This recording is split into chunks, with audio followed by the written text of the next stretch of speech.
What's up, YouTube? It's Jay from Jay Loves Movies, and today I'll be reviewing Fantastic Four First Steps 2025 film. So this is actually my debut video on this channel. I'm gonna give you a little rundown on what this is gonna be before I give you my review on the movie. So predominantly I'm gonna be reviewing, ranking, stuff like that with horror movies, but I'm gonna keep my ears open for brand new movies coming out as well, kind of like this movie. And I got a Superman review coming up as well, since that also just came out.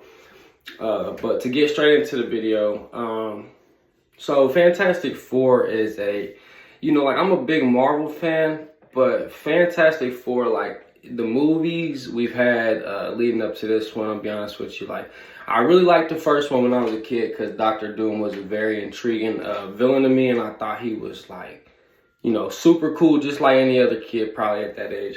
But as I've gotten older, I realized the movies don't have that much substance to them. Like they don't have very many traits that kind of represent the comic books. So I was pleasantly surprised with this movie.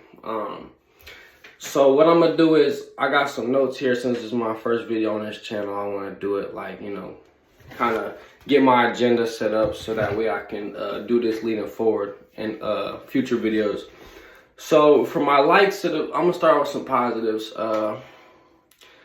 My number one positive of this movie is that I really appreciate that it takes place 4 years after the events of the accident that made these characters who they are. Because a lot of the first films and franchises, especially if their origin stories, can kind of be drug out. And it's kind of few and far between how much enjoyment and rewatch value I get out of those. So I really appreciate that this movie kind of dives straight into what's going on, which is going to kind of coincides with my second positive of this movie. It's the pace. I feel like this movie starts up here and it kind of goes, and it's just it's a very satisfying pace considering the fact that it's the first movie that they introduce all these characters.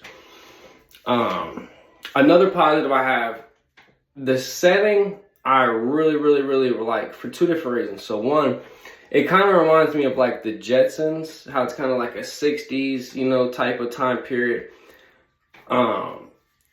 Very futuristic, you know what I'm saying? And the second thing I like about it is you don't have to have any prior knowledge about the MCU or you could literally watch this movie having no knowledge of anything, any other 58, 59 Marvel movies that are out currently, and you could get enjoyment out of this and not have to know about any of that stuff. That's one of the biggest problems of having Marvel in the last few years, or at least since Endgame came out, is they kind of dove off, from what they usually were. They were very consistent with movies, and they kind of came to these TV shows and low ratings on most of them. I liked Daredevil Born Again, but I thought even that was anticlimactic. So I really liked how you can watch this movie with no prior knowledge of anything else and get a good time out of it. You know what I'm saying? Because it is a good movie. I'll tell you my rating closer to the end of the video. But another one of the positives I had is I like how in the movie they're kind of like celebrities. So if you watch the movie, you'll see how I said it takes place 4 years after the fact. In the movie, they're like celebrities. They have a cartoon series, and it's the thing, Ben, whatever, you know what I'm saying? His tagline is Clobber Time. They show a clip of a cartoon, you know what I mean? And at one point in the movie, when the Silver Surfer first shows up, there's kids out in, just public domain wearing Fantastic Four costumes and stuff. It's cool to me because it's if we had real superheroes that are supposed to be protectors of our world, like how in this movie it is, you'd have kids walking around like that too. I thought that was a pretty cool detail.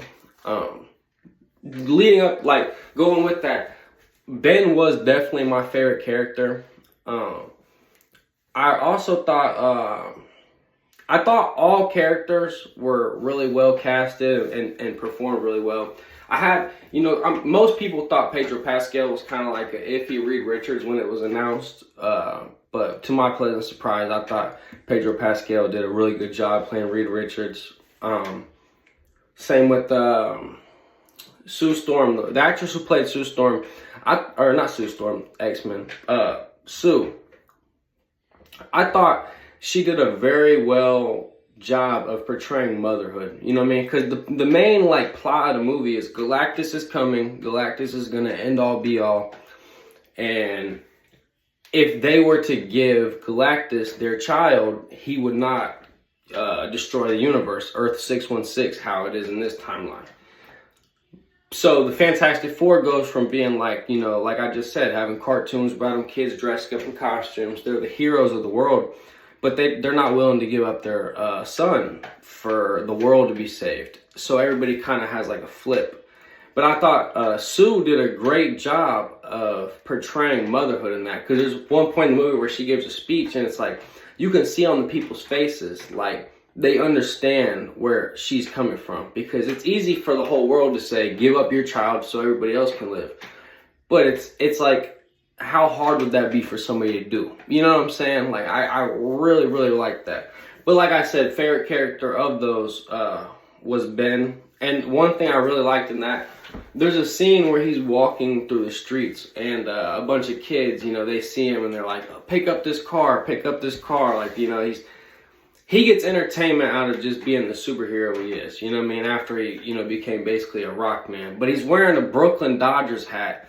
And I thought that was a cool period. Like, it's like, it almost represents a period piece because the Brooklyn Dodgers, before LA bought them up, was a baseball team that Jackie Robinson played for. So in the 60s, that would have made sense. I really, really liked that detail.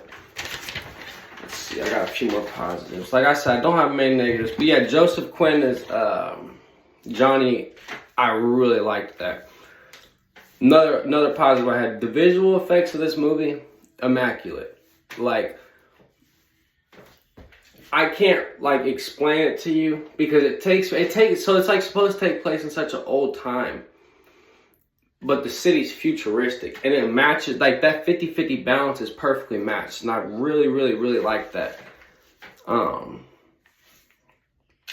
Galactus, I was not familiar with the villain, the character period at all. Like, I was familiar with Silver Surfer, but I was not familiar with Galactus, and I really, really thought he was an interesting villain. Like, I was very interested and intrigued by that. And I'm the type of guy who, like, I watch movies, read comic books, read books. I'm more intrigued by the villain more often than not because I feel like psychologically they're, you know, like the angle they're coming from is more intriguing. So I really liked the character of Galactus.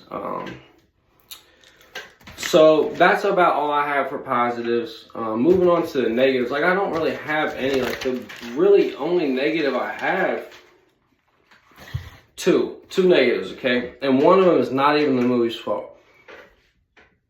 I thought they underutilized the character of the Silver Surfer because the Silver Surfer is a really cool character throughout comic books and stuff. Like I'm more familiar with Silver Surfer than Galactus, like I said, but I know for a fact that that is such a cool character. They did not utilize the Silver Surfer to the way I would have hoped, because in the trailers, mind you, the trailers did not hype me up for the movie as much as, like, say, the Superman trailer did. I was super hyped for the Superman movie off the trailer. This movie did not make me feel extremely, like, excited, but watching it, like, I liked the movie. And the trailer didn't really represent, like, the things I liked about that. I feel like the Silver Surfer could have been used a lot more. But, end of the day, you get a really good Marvel movie. We haven't had many Marvel movies that have been that good, really, at all since Endgame. So, but that leads into my other negative.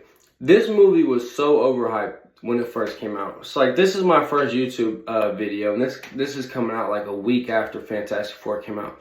When I first saw the out-of-theater reactions and stuff, I was like, you know, I had people telling me this best Marvel movie they've seen in 10 plus years, blase, blase.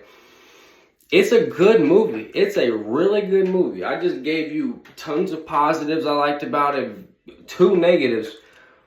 But don't go into this movie thinking this is the best movie you're going to watch in years. You know what I'm saying? Like, if you're like a diehard Fantastic Four fan, I guarantee this will be like that for you maybe. But don't go into this movie thinking like it'll be the best thing you've seen You know what I'm saying? Like, I don't really know how to explain. It's such a good movie. That's why it's kind of hard to, like, put that as a negative.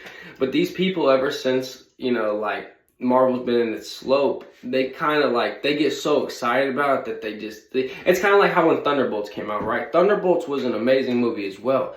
But let's not act like that was a, you know, 10 out of 10 movie. Everything has its flaws. So go into this movie if you haven't seen it yet, which I said this is coming out a week after it's out, so I'm sure many people have seen this. Go into this, you know, just expecting to see a good movie and take with it what you can. You know, this makes me more excited for Avengers Doomsday and Spider-Man Brand New Day, which would lead into Avengers Secret Wars to complete the phase. This definitely makes you excited for the future, but don't think this is gonna, like, you know, like I said, be the best movie you've seen in a long time. Overall, one thing I didn't say about a positive, I don't believe, was the humor in this movie, the comedy, it really landed for me. You know what I'm saying? A lot of times in comic book movies nowadays, the snarky, you know, funny stuff, it's not funny because you want to take these characters serious, but like they do a good job of being funny and humorous when stuff's not at like a 10 yet. You know what I'm saying? So overall, I give this movie 8.5 out of 10, which for a Marvel movie since Endgame is basically, you know, complete success. I'm very excited for the future of Marvel at this point.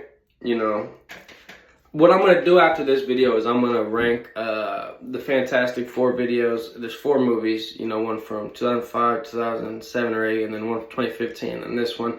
I'm going to rank these, and then I'm going to get focused on my more horror-centric side of this page because the movie Weapons is supposed to be coming out on the 8th. So yeah, this is my first video, and I look forward to the future with you guys. Thank you for watching. Please subscribe.